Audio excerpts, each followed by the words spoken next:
Did you know that the first democratically elected leader of Congo was murdered less than a year after independence? This is the story of Patrice Lumumba, a name largely erased from Western history books, but a vital figure in the struggle for African liberation. Born in 1925 in the Belgian Congo, in a small village called Onalua, Patrice Emery Lumumba's early life gave little indication of the revolutionary he would become. He wasn't born into privilege or power. He worked as a postal clerk and a beer salesman, jobs that exposed him to the everyday realities of colonial life, the indignities, and the injustices that fueled his growing sense of nationalism.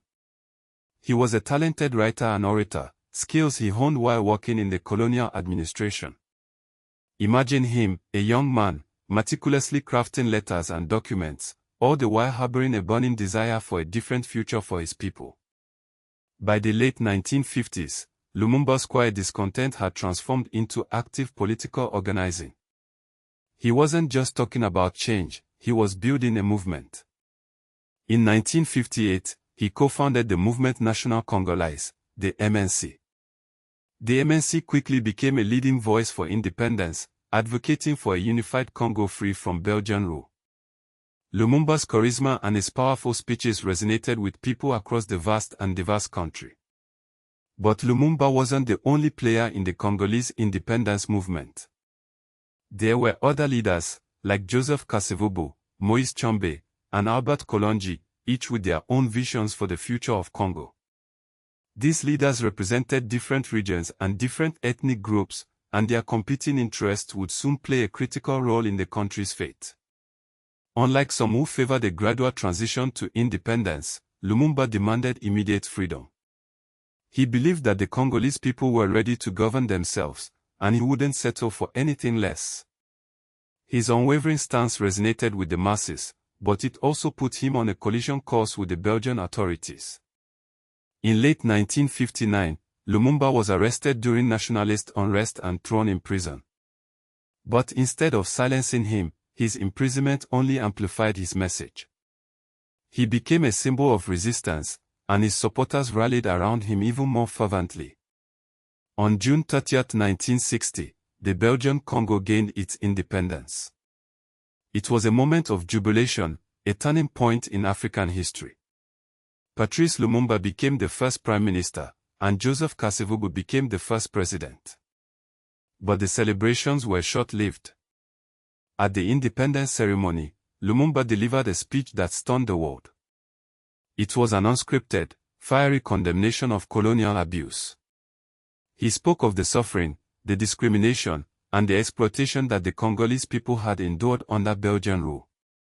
His words, though powerful and necessary, infuriated the Belgian officials who were present. Just weeks after independence, Congo was plunged into crisis. The mineral-rich province of Katanga, led by Moise Tshombe, declared secession, backed by Belgian mining interests. South Kasai also attempted to break away. The young nation was crumbling before Lumumba's eyes. Desperate to maintain Congo's unity, Lumumba appealed to the United Nations for help. But he felt the UN's response was slow and ineffective. In a controversial move, he turned to the Soviet Union for assistance. This decision would have devastating consequences, casting him as a Cold War villain in the eyes of the West. The United States and Belgium saw Lumumba's Soviet ties as a major threat. They feared that Congo would become a communist stronghold in the heart of Africa, and they were determined to prevent it. On September 5, 1960, President Kasavubu dismissed Lumumba from his position as prime minister. A power struggle ensued, further destabilizing the country. Lumumba was placed under house arrest, but he managed to escape. He was later captured by forces loyal to Army Chief Joseph Desire Mobutu, who, on September 14, carried out a coup, suspending the political institutions. Lumumba's fate was sealed. He was transferred to Katanga, the breakaway province, where he was brutally murdered on January 17, 1961. He was executed alongside Joseph Okito and Maurice Mpolo, two of his close allies. But the horror didn't end there.